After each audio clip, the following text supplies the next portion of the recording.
అందరికీ నమస్కారం. ఇక్కడ ఒక ముఖ్యమైన విషయం ఏంటంటే ఈరోజు ఆంధ్రప్రదేశ్లో ఎన్డీఏ కూటమిగా ఏర్పడి తెలుగుదేశం, జనసేన, బీజేపీ పార్టీలు అధికారంలోకి వచ్చింది. అనూహ్యమైన మెజార్టీతో వచ్చింది. అయితే ఇక్కడ విరుద్ధమైన స్వభావాలు ఉన్న వ్యక్తులు ఒక తాటి మీద ఉండటం అనేది ఇక్కడ ప్రతి సందర్భంలోనూ చర్చనీయాంశంగా ఉందనేది. ఒకటి జనసేన, ఒకటి తెలుగుదేశం, ఈ రెండు కూడా భావ స్వరూపాలు వేరు వేరు ఉండటం వలన వారిద్దరూ కూడా కలిసి బీజేపీతో కలిసి కూటమిగా ఏర్పడి అనూహ్యమైన విజయం సాధించారు. అయితే ఇక్కడతో అయిపోలా. నిన్న పవన్ కళ్యాణ్ గారు పెన్షన్ల పంపిణీ కార్యక్రమంలో అన్నా క్యాంటీన్తో పాటు డొక్కా సీతమ్మ క్యాంటీన్ కూడా పెట్టాలన్నారు. ఇది ఒకే కత్తిలో ఒకే వరలో రెండు కత్తులు ఇవ్వడం అన్నట్టు ప్రభుత్వం పాలసీని ప్రకటించింది. అన్నా క్యాంటీన్ అది సిమిలర్లీ డొక్కా సీతమ్మ క్యాంటీన్. అయితే ఎక్కడో ఒకసారి డొక్కా సీతమ్మ క్యాంటీన్ పెట్టుకుంటే పేరు పెడితే అన్నా క్యాంటీన్ మరియు డొక్కా సీతమ్మ క్యాంటీన్ అని రాజమండ్రిలోనో పిఠాపురంలోనో ఎక్కడ రెండు సందర్భాల్లో పెట్టుకుంటే ఓకే, కానీ డొక్కా సీతమ్మ క్యాంటీన్ కూడా పెట్టాలి అనేది ఒక అభిప్రాయాన్ని పవన్ కళ్యాణ్ గారు వ్యక్తపరిచారు. ఇది ప్రభుత్వ విధానం ఒకటి ఉంటే ఆయన ఇంకోటి చెప్తున్నారు. ఇక్కడ చిన్న డిఫరెన్స్ లా కనపడతా ఉంది.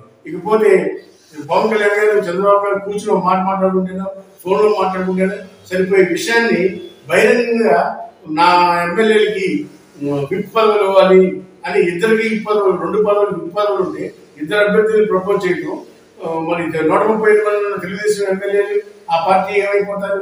ఈ నరసాపురం ఎమ్మెల్యే నాయక్ గారిని, అదేవిధంగా రైల్వే కోడూరు ఎమ్మెల్యే శ్రీనివాస్ని వాళ్ళిద్దరికి కూడా ఇవ్వాలని చెప్పి విప్ ఇవ్వాలని చెప్పి అడుగుతున్నారు. ఆయన అడగడం తప్పలేదు, ఈ నోటు కూడా తప్పలేదు. కానీ 135 మంది ఉన్న ఎమ్మెల్యేలు ఉన్న పార్టీ వాళ్ళు కూడా అడ్జస్ట్మెంట్ చేసుకోవాలి కదా. అది కూడా దృష్టిలో పెట్టుకుని పవన్ కళ్యాణ్ గారు మాట్లాడి సరిపోయాయి. అయితే మాట్లాడుకుంటే సరిపోతుంది, 2గా 4 అడగవచ్చు ఉంటే అది తప్పలేదు. కానీ బహిరంగ లెటర్ రాయాల్సిన అవసరం ఏముందనేది ఈ సందర్భంగా అది చర్చించుకునే ప్రజల్లో కానీ వైసీపీ వాళ్ళకి కానీ అవకాశం ఇచ్చేట్టు అవుతుందనేది ఈ సందర్భంగా తెలియపరుస్తున్నారు.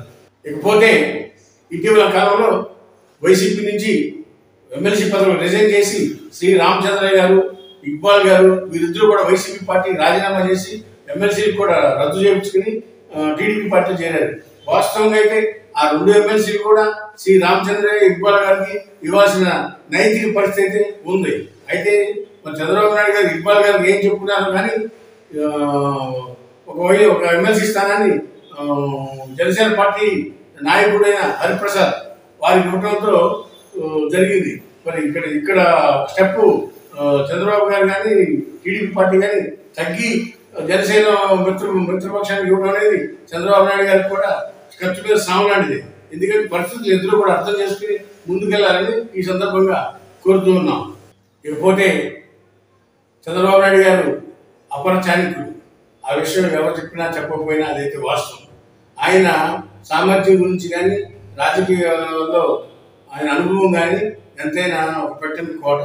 అలాంటిది ఇవాళ ఈ జనసేన, టీడీపీ, బీజేపీ కూటమిలో చంద్రబాబు నాయుడు గారు జనసేనని, బీజేపీని వాళ్ళ కోరికలు కానీ వాళ్ళ యొక్క ఐడెంటిటీని కానీ కాపాడుకుంటూ ఆయన ఖర్చు మీద సాగులాగా పరిపాలన సాగించాలనేది ప్రజల్లో చర్చించుకుంటా ఉన్నారు. రాజకీయ వర్గాల్లోనూ ప్రజల్లోనూ చర్చించుకుంటున్నారు. హాయ్ ఫ్రెండ్స్, మా ఫ్యూచర్ టుడే ఛానల్ చూస్తున్నందుకు చాలా థ్యాంక్స్. మరిన్ని లేటెస్ట్ వీడియోస్ కోసం వెంటనే సబ్స్క్రైబ్ చేయండి. అలాగే ఈ బెల్ ని కూడా రింగ్ చేసేయండి. మా లేటెస్ట్ వీడియోస్ నోటిఫికేషన్స్ అన్నీ మీ మొబైల్లో వస్తాయి. మా వీడియోస్ మీకు నచ్చితే లైక్ చేయండి, షేర్ చేయండి, నచ్చకపోతే కామెంట్ చేయండి.